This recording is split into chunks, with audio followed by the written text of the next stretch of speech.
I used to like shoot on my wall, like, you know, do drills on my wall when I was little because I didn't never know I was gonna get that opportunity to play.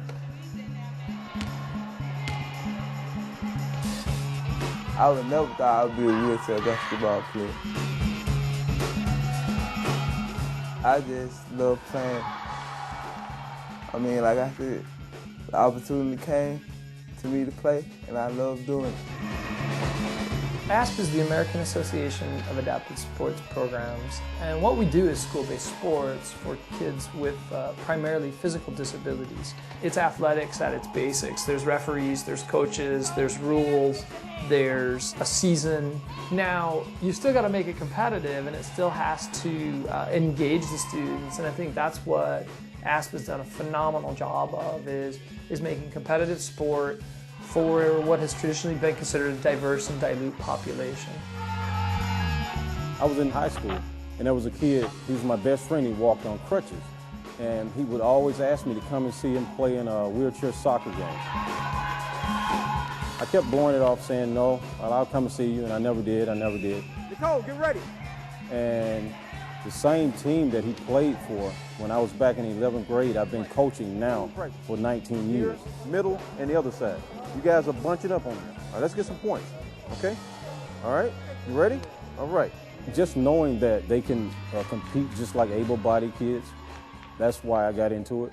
You know, I've watched my son grow and play, and I know these kids can do the same, and they just need a chance to do it.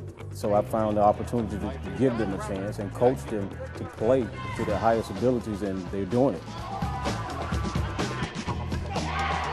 We oftentimes use wheelchairs because it gives us a level playing field. Do all the kids have to use wheelchairs? Absolutely not. Only about 40% of our kids do use a wheelchair for day to day.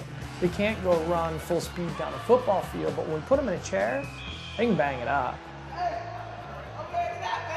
Well, yeah, it's really rough. You get knocked around a lot, you get rams and hit, and you get to go really fast.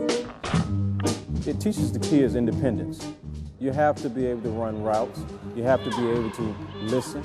You have to be able to visualize where you're supposed to be on the court at the time the ball is thrown. You're throwing the ball to your power chairs, and if you hit the power chair, just hit them, then that's a catch. Well, the manual chairs, they have to catch the ball. And you have blockers. It's really not that different.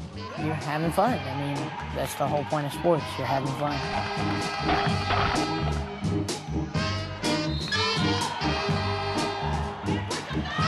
Athletics overflows into all other areas of life. Academics, socially, emotionally.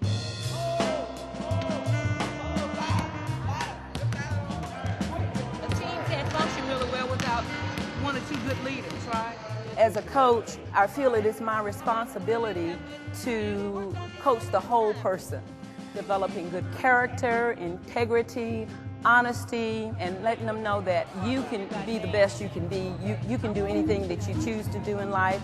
Getting them to develop enough confidence to carry out their skills on the court.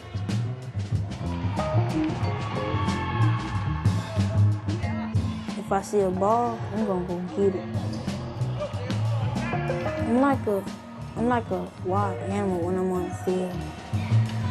But I will do my job on the court.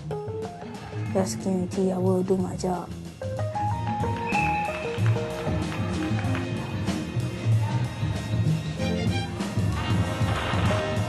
There's a lot of challenges facing this segment of our population, and millions of kids in this country can benefit from this program, and it works locally and it's affordable. You know, we see it in our graduation rates. We see it in the number of kids that go on to college and go on to get jobs, and they come back 10 years later and send us postcards from wherever they're working and whatever they're doing. These sports opportunities are a very important part of that process. What started out in Atlanta and in DeKalb County is now the model in the nation for how to run successful adapted sports in the schools. Hands down, it's the model. And I think it's an honor for Georgia then to get to share that with other states and cities and communities around the country. It's really pretty exciting.